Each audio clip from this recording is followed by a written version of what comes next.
conversando con el doctor, porque ya a esta altura es un doctor en esta materia, ¿no? No sé, es Patricio nuestro Carreño. economista favorito porque al que más invitamos, lejos.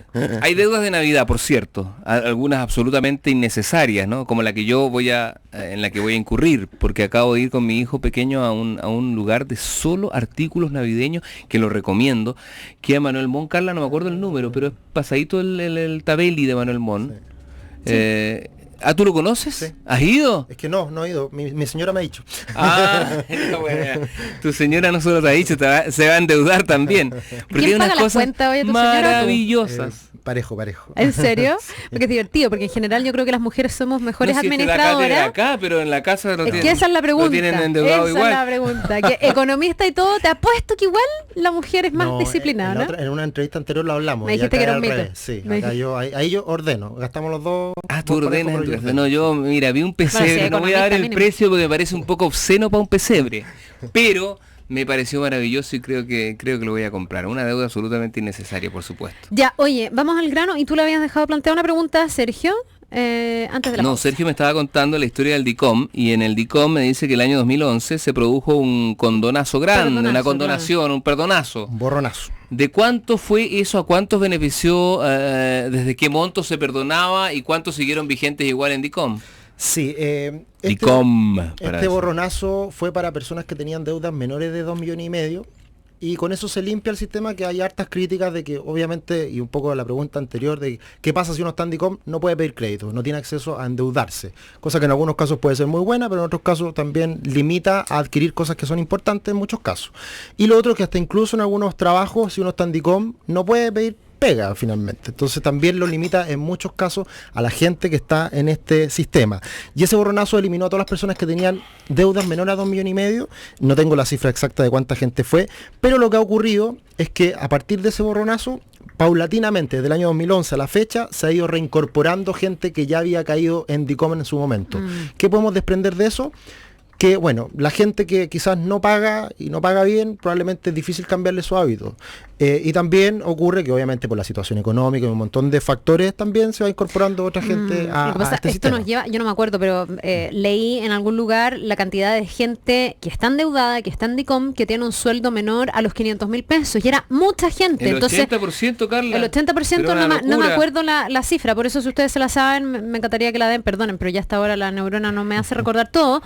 Pero en el fondo a lo que te lleva a eso también es a pensar que la gente está viviendo súper excedida respecto de sus deudas si la comparas con el sueldo. Mucha gente vive de la línea de crédito y lo que finalmente termina pasando es que te agarra esta especie de bicicleta y un día ya no te da nomás para seguir pedaleando y te pilla y ahí viene el sobreendeudamiento al que yo creo hay que tenerle mucho susto, pero mucha gente vive en el límite porque no tiene otra alternativa nomás. Sí, hay una mezcla interesante en ese sentido, en donde las cifras más negativas de morosidad se dan principalmente en la gente de menor ingreso, y eso se da en los grupos etarios hasta 25 años, la gente joven en este caso, y gente muy adulta, ya sobre 60 años, que también tiene bajos niveles de ingreso. Y en esos casos, en esos dos grupos etarios, son los que tienen mayores niveles de morosidad, y son también los que tienen menores niveles de ingreso. Entonces se da una mezcla y que después lo gran negativo de esta situación es que se junta el tema de tener bajo ingreso, por tener bajos niveles de ingreso, acceder a mayores tasas de interés, y por eso se genera esta bicicleta que al final es muy difícil de salir. Se te va poniendo cada día más cuesta arriba. Pero ¿cuál es el negocio? Perdona la ignorancia de estas casas comerciales o qué sé yo, de ir a captar personas que no van a poder pagar. Probabilidades. Porque yo te digo una cosa, a mí me tocó hacer un reportaje increíble, una veterana de 80 años que sacó una tarjeta en una feria. Pero una feria de estas de verduras y de hortalizas, de fruta. Ahí estaban instalados los señores ofreciéndole crédito a una viejita de 80 años jubilada para endeudarla. ¿Y cuál es el negocio? Si la viejita se va a morir probablemente sin pagar. Sí, es muy lamentable. Pero esto es lo que te decía, probabilidades. Lamentablemente muchas instituciones financieras juegan con estos números que al final sabemos que de las 100 personas que le prestamos plata, a tasas gigantescas, van a quedar 30, 40 que no van a pagar y finalmente con el resto se gana dinero. Lamentablemente así funciona. Y ese que la abuelita muere y muere con ella la deuda. Claro. Es un riesgo que corren. Claro, y hay gente que no paga en definitiva y por lo tanto se asume ese riesgo. Yo creo que los bancos, las casas comerciales trabajan con un margen de impagos, digamos. Absolutamente. Lo tienen dentro de la estructura del negocio, eso está ya planificado que va a ser así. Ahora, ¿qué tiene que pasar, Sergio, para que uno caiga a DICOM? Porque Claudio recién decía que él por 1.500 pesos, y hay gente que por menos, por no sé, menos plata, ha caído a DICOM, y uno dice, pero a ver, aquí es una falta de criterio, una falta de sentido común, como alguien que debe una luca va a caer a DICOM. Pero, ¿qué tuvo que haber pasado para que el sistema, y quién determina, no sé si esto está regulado por ley, si este es un negocio, cómo funciona la industria del DICOM? Porque en el fondo tú podrás decir la morosidad de ese que debía 5 millones de pesos, 7 millones de pesos, no es comparable con la que por 1.500 pesos cayó el sistema. Claro, ¿cuál es el sedazo? Es una locura desde ese punto de vista pensar que por 2.000 pesos uno pueda manchar sus papeles en este caso con esa situación. Ahora, ¿qué es lo que ocurre? Hoy día hay muchos sistemas automatizados y lamentablemente si es que después de 3 meses uno no pagó y finalmente se agotaron las alternativas de cobro, finalmente uno cae casi por automatizado. Entonces, da lo mismo si es un peso. Exactamente. Entonces, en esos casos, lamentablemente uno no tiene mucho que hacer y uno tiene que preocuparse al final esa cuenta que dejó de pagar estar al día. Ahora, ¿qué tipo de cuentas son las que te llevan a DICOM? ¿Todas? ¿Tienen que ser necesariamente un crédito? ¿Puede ser de una tarjeta de crédito? ¿Puede ser, no sé, que te sobregiraste en el banco con tu línea de crédito y no la pagaste? ¿Los servicios te llevan a DICOM si dejaste de pagar el agua, la luz, el gas? Sí, yo en la parte legal no estoy 100% consciente de cuáles son. Lo más habitual obviamente son todos los créditos, casas comerciales, bancos, instituciones financieras, que al final después de 3 meses uno no paga y se acelera este proceso de cobro. Siempre hay instancias intermedias y obviamente que uno tiene la posibilidad de pagar en ese periodo, pero si es que ya no hay respuesta de parte del deudor, finalmente uno cae en DICOM. Ya, y después cuando tú caes en DICOM, ¿cómo diablos sales? ¿Vas y pagas la cuenta y punto? ¿Te aplican aquí o te aplican aquí las tasas de, no sé, pues de las penas del infierno? ¿Cómo funciona eso? Claro, uno cuando pide el crédito, lamentablemente uno firma y no lee mucho el detalle, pero ahí están las penas del infierno escritas con absoluta claridad, en donde si uno no paga en un plazo razonable... No sé si tanta claridad, porque esos contratos son una lata, disculpa. No, pero de repente no es que estén escritas en el papel original, te empiezan a mandar unas cartas que tú nunca las lees y ahí está la modificación y si tú no contestas, se asume que tú ya lo... Eso pasó muchas veces. Claro, bueno, de hecho pasó con la Polar, que al final ahí muchas veces se reestructuró la deuda, unas tasas gigantescas, las repactaciones que al final dejaron a la gente con deudas impagables en definitiva. Ahora hace poco nos llegan casos a nuestra empresa de gente que está obviamente con problemas y hace pocos días una persona ganaba 300.000 pesos y tenía una deuda de 15 millones de pesos. Y uno dice, ¿cómo es posible que alguien le haya prestado plata a esa persona? Porque obviamente con ese nivel de ingreso es imposible pagar una deuda de ese nivel y quizás a cuántos años plazo.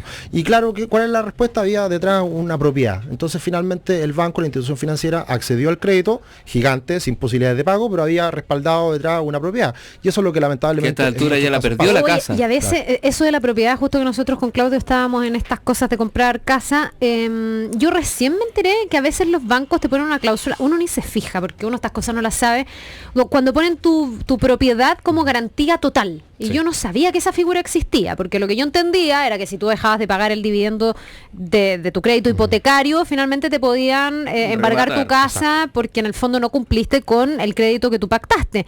Pero hay bancos, y hay que tener mucho ojo, que te ponen la casa como garantía total. Entonces cualquier cuenta en la que tú te atrases con el banco, porque con ese banco tú puedes tener un crédito de consumo, porque con ese banco tú tienes una cuenta corriente que tiene una línea de crédito. Un crédito si tú tienes cualquier... también. No, pero con esa casa, si tú tienes un impago, se hacen de tu casa. Absolutamente. Entonces, eso, pero uno puede, ¿Cuándo pierden decir los que bancos? no. Nunca pierden. Esta es una gran diferencia, Nunca por ejemplo, pierden. con Estados Unidos. En Estados Unidos, cuando quedó la crisis subprime, el año 2008, por esta burbuja inmobiliaria, ¿qué ocurría allá diferente a Chile? De que si, por ejemplo, los precios de las casas caían y mi deuda en ese momento en Estados Unidos era mayor al valor de la propiedad, yo no tenía ningún incentivo para seguir pagando porque mejor dejo la propiedad en manos del banco y me olvido. Claro. Y eso era posible en Estados Unidos. Acá en Chile no. Si, por ejemplo, el día de mañana las propiedades caen de precio, uno se queda con la deuda inicial y uno tiene que pagar esa deuda inicial. Por lo tanto, uno está amarrado en este aunque caso. Aunque tu casa cueste mucho menos. Aunque valga mucho menos. Oye, Telo, que siempre nos aporta, Telo, te agradezco un montón, porque él me hizo ahí el cálculo, yo decía, tomando en cuenta que podemos sacar a los niños de la muestra y a la gente que no está laboralmente activa. Él me dice que según datos del Banco Mundial y tomando como activos laboralmente desde los 15 años, Chile tiene personas laboralmente activas que son 8.600.000 personas.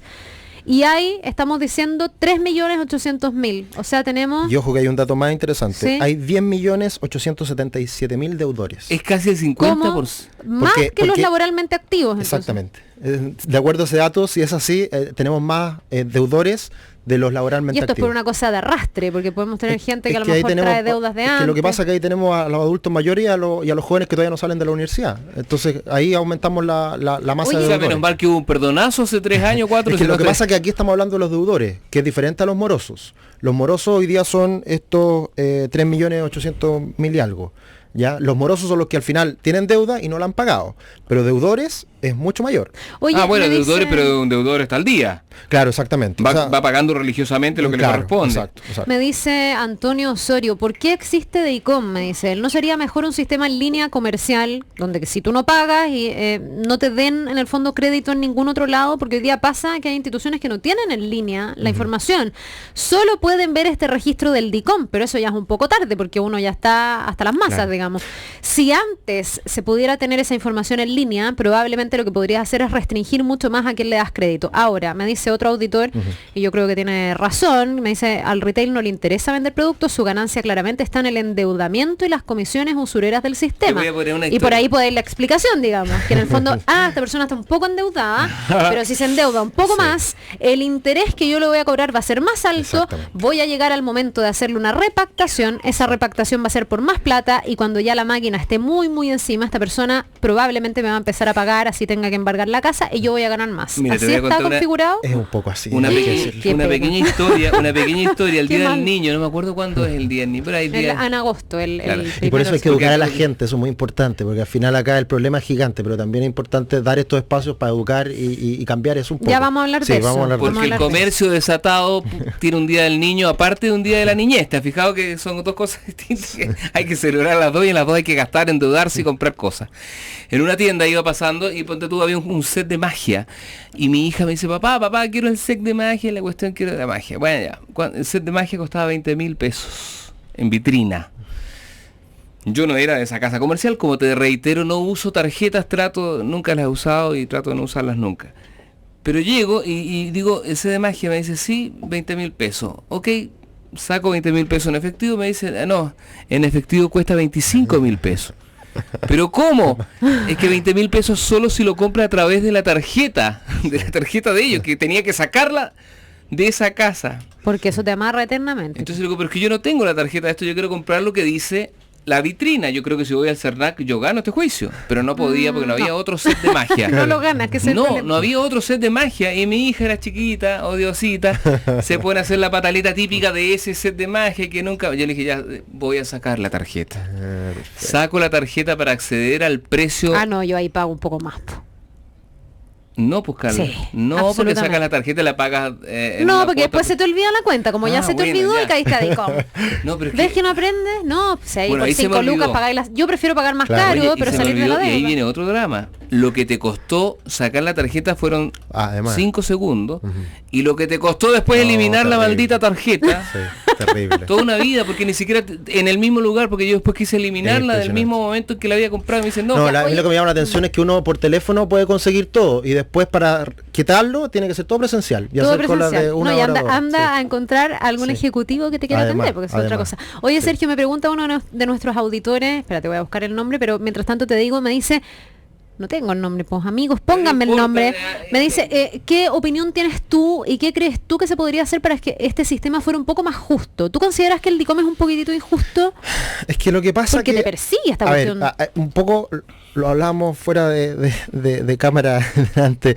El tema de la deuda es necesaria y es buena para comprarse una casa, un auto, en algunos casos muy necesaria la deuda. O sea, perdona, en este sistema es necesaria, sí, lamentablemente. Entonces, ¿por qué yo o tú o cualquiera que tiene buenos antecedentes, que tiene buenos niveles de ingresos, que puede acceder a un crédito a tasas razonables, va a pagar por el resto que lo hace mal?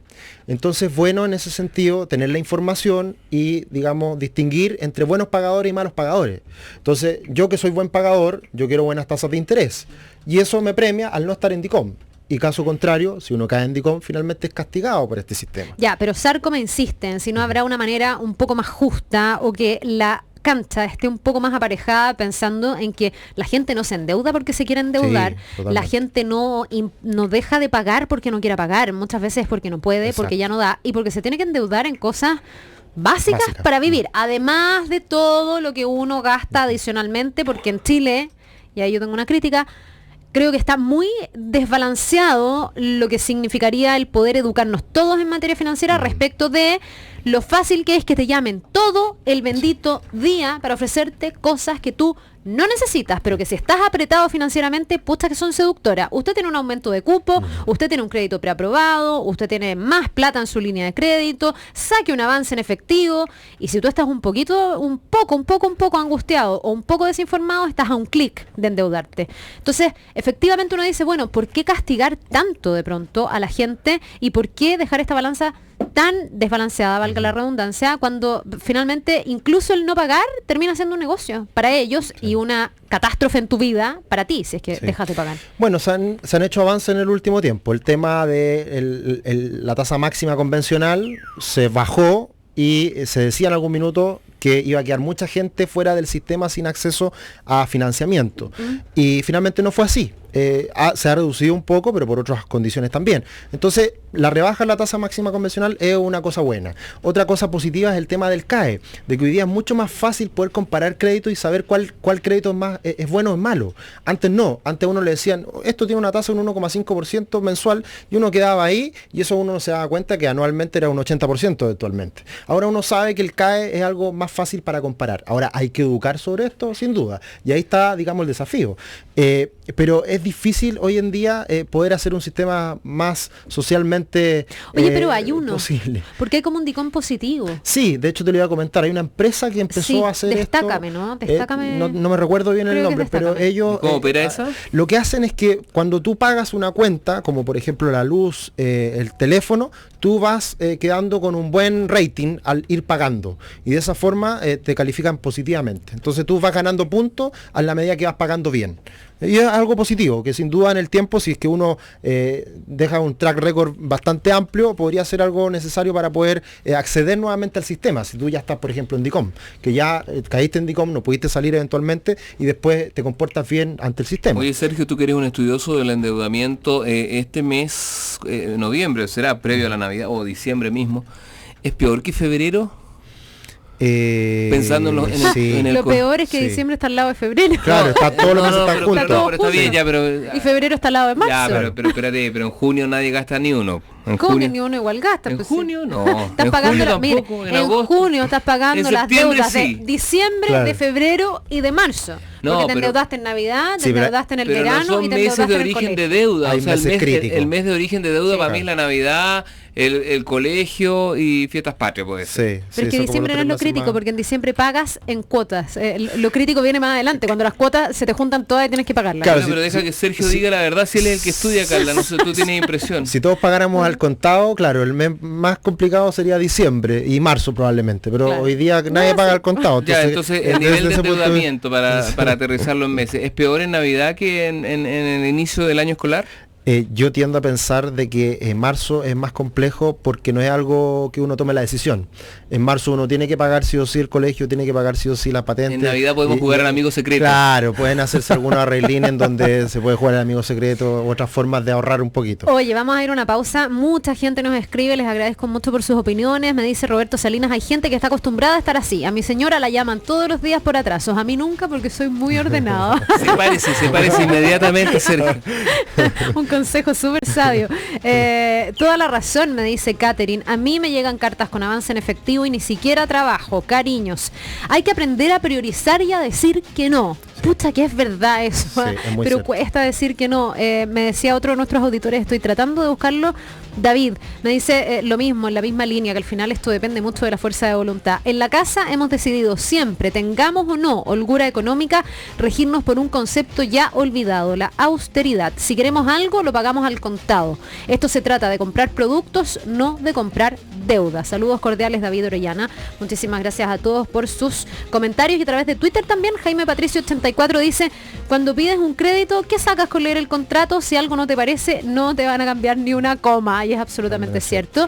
Y ahora dice que además le ha pasado que lo llaman antes, una semana antes, dice que ya es usual que llamen insistentemente, una semana antes de que se cumpla la fecha de pago de una cuota y que lo hacen para recordarle al cliente que tiene un pago atrasado. Pero yo prefiero que lo hagan antes a que después, como a Claudio, se te haya olvidado y esté la cobranza. Señora, señor, joven, jovencita, si tiene deudas en distintos lugares, digamos, vale decir en el banco, en la casa comercial, en qué más, en la automotora, ¿las puede unificar?